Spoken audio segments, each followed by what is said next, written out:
ایک آدمی اپنی گاڑی میں اپنی بیوی اور بچوں کے ساتھ سفر کر رہا تھا۔ راستے میں ایک شخص سے ملاقات ہوئی۔ اس شخص نے اسی سے پوچھا، تم کون ہو؟ اس شخص نے جواب دیا، میں دولت ہوں۔ شوہر نے اپنی بیوی اور بچوں سے پوچھا، کیا ہم اسے اپنے گاڑی میں بٹھا لیں؟ سب نے کہا، ہاں بالکل، دولت سے ہم جو چاہیں کر سکتے ہیں اور جو چیز بھی چاہیں حاصل کر سکتے ہیں۔ تو دولت ان کے ساتھ گاڑی میں سوار ہو گئی اور سفر میں جاری رہے۔ پھر راستے میں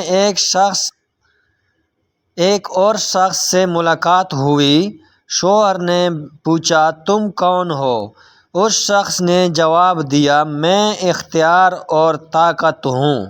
شوہر نے دوبارہ اپنی بیوی اور بچوں سے پوچھا، کیا ہم اسے بھی اپنے گاڑی میں بٹھا لیں؟ سب نے یک زبان ہو کر کہا، ہاں بالکل، اختیار اور طاقت سے ہم ہر چیز حاصل کر سکتے ہیں۔ تو اختیار اور طاقت بھی ان کے ساتھ گاڑی میں سوار ہو گئے اور سفر جاری رہا۔ اسی طرح راستے میں کئی لوگ ملے جو دین کے مختلف لذتوں اور خواہشات کے نمائندے تھے، اور سب کو وہ گاڑی میں بٹھاتے رہے۔ پھر ایک اور شخص ملے۔ شوہر نے پوچھا، تم کون ہو؟ اس شخص نے جواب دیا، میں دین ہوں۔ شوہر نے، بیوی اور بچوں سب نے ایک ساتھ کہا، ابھی اس کا وقت نہیں ہے، ہم دنیا کی نعمتوں سے لطف اندوز ہونا چاہتے ہیں اور دین ہم ان سے محروم کر دیا گیا۔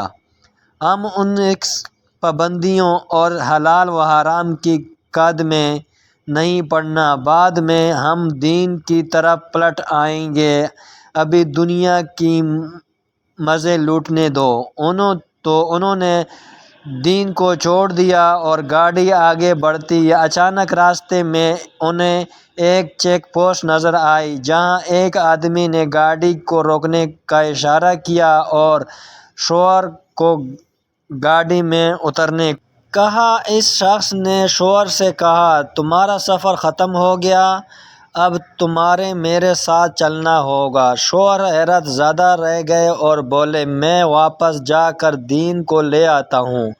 اس شخص نے جواب دیا، یہ ممکن نہیں ہے، تمہاری زندگی کا سفر ختم ہو چکا ہے اور واپس جانا ناممکن ہے۔ شوہر نے کہا، لیکن میرے پاس گاڑی میں دولت، اختیار، بیوی، بچے اور سب کچھ موجود ہے۔ اس شخص نے جواب دیا، یہ سب تمہارے کسی کام کے نہیں آئیں گے، تمہارے تو دین کی ضرورت تھی جو تم نے راستے میں چھوڑ دیا۔ شوہر نے پوچھا، تم کون ہو؟ اس شخص نے جواب دیا، میں موت ہوں جس سے تم غافل تھے اور جس کی تیاری تم نے نہیں کی۔ شوہر نے مڑ کر دیکھا تو گاڑی میں اس کی بیوی اب گاڑی چلا رہی تھی اور بچے، دولت اور اختیار سب موجود تھے، لیکن اس شخص کے ساتھ کوئی نہیں اترا۔ اللہ تعالیٰ فرماتا ہے، کہہ دو کہ اگر تمہارے باپ، تمہارے بیٹے، تمہارے بھائی، تمہاری بیویاں، تمہارے رشتہ دار، وہ مال جو تم نے کمایا، وہ تجارت جس کے بندے ہونے سب تم دوڑتے ہو، اور وہ گھر جو تم پسند کرتے ہو، تمہیں اللہ اور اس کے رسول اور اس کی راہ میں جہاد سے زیادہ محبوب ہیں، تو انتظار کرو یہاں تک کہ اللہ اپنے حکم لے آئے، اور اللہ فاسق لوگوں کو ہدایت نہیں دیتا۔ تو یہ تھی ہماری آج کی ویڈیو۔ انشاءاللہ ہماری دعا ہے کہ اللہ پاک ہم سب کو خوش رکھے اور تندرست رکھے۔ جزاک اللہ الخیر۔